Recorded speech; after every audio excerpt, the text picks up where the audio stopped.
अस्सलाम वालेकुम YouTube family. आप भी कहेंगे कहाँ गायब थी जी। बस रमज़ान, सर्दियाँ, फिर डॉक्टर, सब इस तरफ से और फिर गेस्ट वगैरह सब आना जाना और ये सब चीज़ें मिल के काफ़ी ज़्यादा बिज़ी रहती हूँ। और ये है कि चलें, अच्छा है, बिज़ी रहना भी एक नेमत से कम नहीं होता।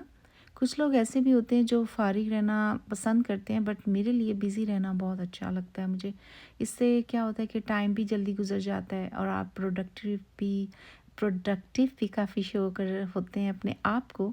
और अपने आप को खुश करने का तरीका यही है कि आप डेली बेसिस के काम भी करें, घर बाहर अंदर हर चीज़ आपको मैनेज करना पड़ती है। और आजकल तो रमज़ान की डेकोरेशंस मेरे सर पे सवार हैं, तो मैं काफ़ी ज़्यादा उसमें कभी कुछ लगा रही होती हूँ, कभी कुछ कर रही होती हूँ। अगरचे मेरा एक बाजू अभी स्लिंग तो रिमूव हो चुकी है, बट इवन दो मुझे फ़िज़िकल थेरेपी के लिए जाना होगा और फिर देखती हूँ कि उसमें भी टाइम लगता है और फिर बिल्कुल टाइम नहीं होगा, क्योंकि जब थेरेपी पे जाते हैं तो तकरीबन 45 मिनट्स की थेरेपी तो होती है और फिर वापसी और आने जाने का रास्ता भी शामिल है।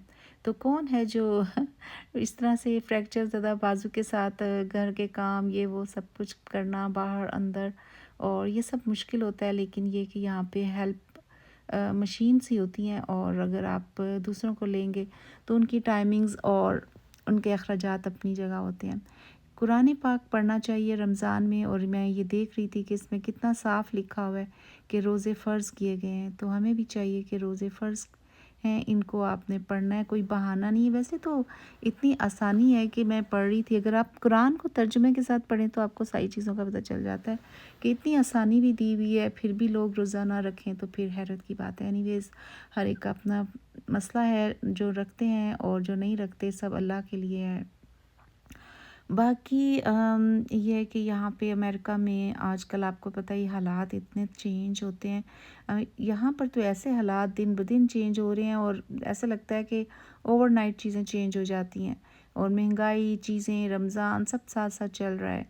और बाकी ये कि ज़िंदगी है, गुज़रती चली जाती है। तो रोज़े रखने का बड़ा अच्छा लग रहा है। एक तो सर्दी बहुत है, आपने देखा है कितनी स्नो पड़ रही है। आप ये देखें, असली मनाजिर हैं ये, बर्फ़ न्यूयॉर्क, न्यू जर्सी और बॉस्टन मैसाचुसेट्स में ये आप पढ़ रहे हैं। साथ में ये न्यू जर्सी का इलाका है, वहाँ पे इतनी सख्त ये बर्फ़ स्नो पड़ी है। ये बॉस्टन मैसाचुसेट्स की तस्वीरें हैं और ये देखें कितनी इनकी डेप्थ है। आप खुद अंदाज़ा करें कि सीढ़ियों के, और ये लोग आधे से ज़्यादा उसमें खड़े होते हैं, और ये इतनी ज़्यादा थी। और फिर मैंने कहा कि क्या किया जाए, जो ही मौसम ज़रा साफ़ हुआ तो मैंने जाना था हॉस्पिटल। फिर मैं गई अपने बाजू के चेकअप के लिए और उसके बाद फिर मैं वापस आ गई। और भी ये कि शुक्र है अल्लाह का कि कोई मसला नहीं हुआ ड्राइव करते हुए भी। और ये कि मैं उबर पे या लिफ्ट पे भी आ सकती थी, बट मुझे अब इतना है कि मुझे प्रॉब्लम नहीं होता, तो मैंने कहा चले मैं चला लेती हूँ। जबकि डॉक्टर मुझे कह रहे थे कि दोनों हाथ स्टीयरिंग पे रखिएगा, मैंने कहा जी जी। एनीवेज़, तो फिर मैं फार्मेसी से कुछ मेडिसिन्स वगैरह ली। हॉस्पिटल के अंदर ही सिक्योरिटी थी, काफ़ी चेक वर्क कर रहे थे, साफ़ सुथरा था। कभी मैं जब भी जाती हूँ बड़ी खामोशी से हर कोई मरीज़ आ रहे हैं जा रहे हैं, कोई शोर नहीं है, कोई गंदगी नहीं है। Everything is so so nice and बहुत अच्छी कस्टमर सर्विस भी है। यहाँ पे प्राइवेट हॉस्पिटल्स ही होते हैं, जैसे कि मैंने पहले भी बताया था, और इंश्योरेंस पे करते हैं आप, तो उसका कुछ परसेंटेज जो होता है वो इंश्योरेंस पे करती है, बाकी आप खुद पे करते हैं। यहाँ पर को पे भी होता है, यानी आउट ऑफ पॉकेट, यानी वो आपको देना होता है। तो जो डॉक्टर विजिट्स डिफरेंट होते हैं, इंश्योरेंसेस डिफरेंट होती हैं। $40 भी लोग देते हैं, $20 भी को पे देते हैं, बट ये अपार्ट फ्रॉम दैट विजिट है, जिसको कि फिर आप एक्सरे इमेजेस वगैरह करवाते हैं तो उसका अलग से बिल आता है। तो समझें कि बस ये ऐसे ही है जैसे कि मेडिकल यहाँ पे बहुत एक्सपेंसिव है। काफ़ी लोग कहते हैं कि समझते हैं कि जी बाहर के मुल्कों में इलाज फ्री होता है, ऐसा नहीं होता। हर चीज़ के पैसे होते हैं, हर चीज़ यहाँ पे, कोई भी चीज़ फ्री नहीं है, कोई भी चीज़ फ्री नहीं है। अगर आपको कोई कहे कि बाहर के कंट्रीज़ में तो ये भी फ्री दे रहे हैं, वो भी फ्री दे रहे हैं, वो दिन पता नहीं कौन से होंगे, बट अब ऐसा नहीं है। अब तो बिल्कुल भी नहीं है। पहले ये होता था कि जो अंडर प्रिविलेज्ड, जिनकी थ्रेशोल्ड इनकम इतनी ज़्यादा नहीं होती थी, तो उन लोगों को काफ़ी रिलीफ होता था, बट अब सुनने में आया है कि ऐसा नहीं है। तो खैर मैं यहाँ से चेकअप करवाती हुई, ऊपर से मुझे इतनी अच्छी ये सनलाइट और लग रहा था कि काफ़ी दिनों के बाद धूप निकली है, और इस तरह की बर्फ़ के बाद आपको जब धूप नज़र आती है तो आपका दिल खुशी से कितना ज़बरदस्त हो जाता है। और ये देखें गाड़ियाँ और साइकिल्स, बाइक्स वग़ैरह सब दबी हुई हैं बर्फ़ के नीचे। और ये एयरपोर्ट का मंज़र है कि एयरपोर्ट भी सब बंद था, जहाज़ वग़ैरह ज़ाहिर है रनवे करते हैं क्लीन, बट इवन दो कि ये है। और ये देखें 36 इंचेस बर्फ़ रोड आइलैंड, और ये मेरे घर का बैकयार्ड है।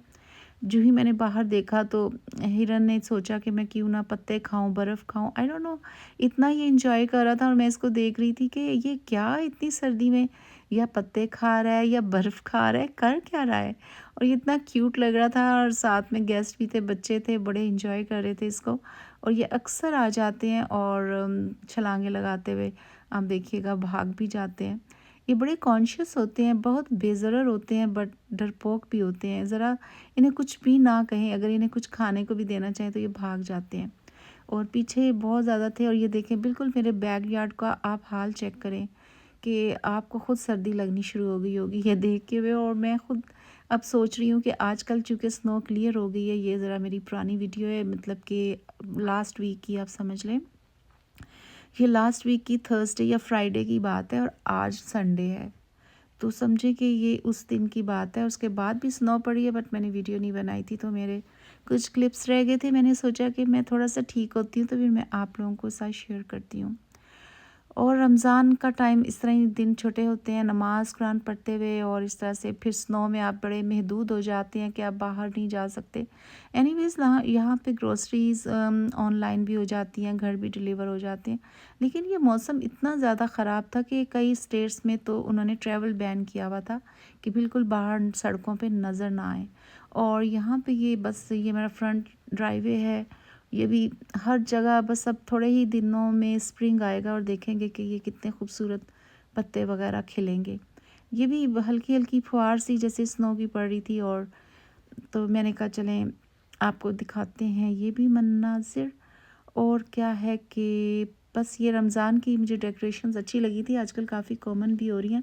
और मुझे ये शाम को ये देखें कितनी प्यारी स्नो पड़ रही है, और ये इतना अच्छा मंज़र लग रहा था मुझे।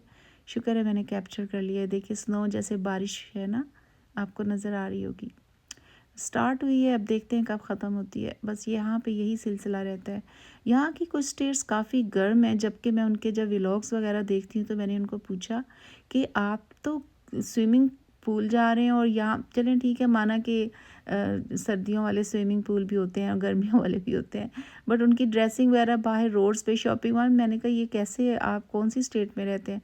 तो पता चला था कि वो ह्यूस्टन में रहते हैं। तो ये है कि यहाँ की गर्मी कैलिफोर्निया हो गया, ईस्टर्न हो गया, और स्टेट्स हो गई, मैरीलैंड और है, और वर्जीनिया और डीसी और सिएटल और बॉस्टन, ये हर स्टेट का डिफरेंट ही एक मैकेनिज़्म है।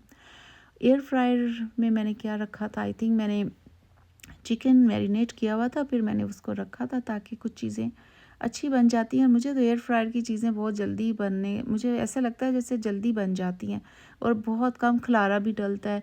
ईज़िली आप क्या कहना चाहिए कि रोज़ा रख के एयर फ्रायर में चीज़ें बना सकते हैं। इसमें बहुत सारी चीज़ें बन सकती हैं, आप ज़रूर ट्राई कीजिएगा। इससे टाइम भी बचता है, आपके बर्तन भी ज़्यादा इकट्ठे नहीं होते, पैन्स भी नहीं इकट्ठे होते, और इफ्तारी का मज़ा भी दुबाला हो जाता है।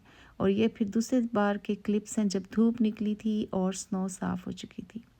बस यही यहाँ पे यार मैंने फुट मसाजर रखा हुआ है, मैंने कहा चलें ज़रा थोड़ा सा फुट मसाज कर लेते हैं, अपने आप को ज़रा थोड़ा सा और आराम दे लेते हैं। और बस इसी तरह से फिर काम पे भी गई, और फिर मैंने इसके साथ साथ घर के काम किए, और सारा वैक्यूम वगैरह तो हूवर कर ही रहा था। रोबोट मेरा बहुत अच्छा है इस लिहाज से कि रोज़ों में आप अपनी एनर्जी सेव कर सकते हैं, आराम से रिक्लाइनर पे बैठें, और फ़ोन से ही ऑपरेट होता है, तो फ़ोन से ऑपरेट करते रहें और देखें कहाँ कहाँ चल रहा है। इसकी स्केड्यूल भी होता है, टाइम किया होता है, डे टाइम दिन एवरीथिंग, तो ऑटोमेटिक चल भी जाता है। बट मैं फिर भी कोशिश करती हूँ कि जब मैं चल फिर रही हूँ, इधर उधर काम कर रही हूँ, तो ये साथ साथ मैं चेक कर लूँ हर चीज़ ठीक कर रहा है कि नहीं।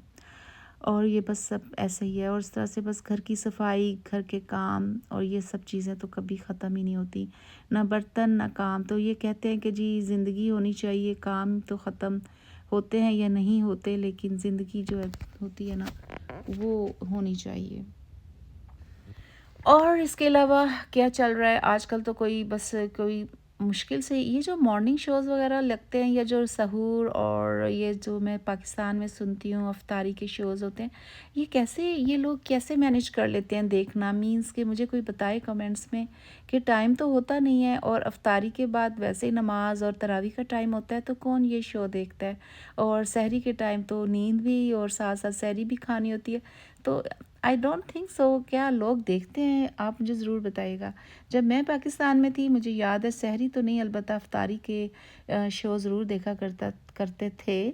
लेकिन उसमें ये होता था कि बहुत बैठ के नहीं देख सकते थे, यानी कि बस आप चलते फिरते काम कर रहे हैं, देख रहे हैं, लेकिन उसके बाद हम नमाज़ पढ़ें। तो फिर जब लोग लेट नाइट देखते हैं, फिर वो कैसे सुबह सहरी में उठते हैं और फिर कैसे कामों पे जाते हैं, और हशाश पेशाश मुझे भी ज़रूर बताइएगा। चलें, इसके साथ ही बस अब मैं इजाज़त चाहती हूँ, और अब अफ्तारी का टाइम होने वाला है हमारे यहाँ पे तकरीबन 6 बजे अफ्तारी होती है, और तकरीबन 6 बजे ही, सुबह इतने बजे ही रोज़ा सहरी होती है। समझे कि 12 घंटे का रोज़ा होता है।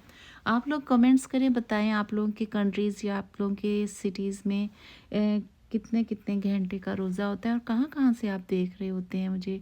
और मैं वैसे तो एनालिटिक्स चेक कर रही होती हूँ, काफ़ी मुझे मालूम भी हो जाता है।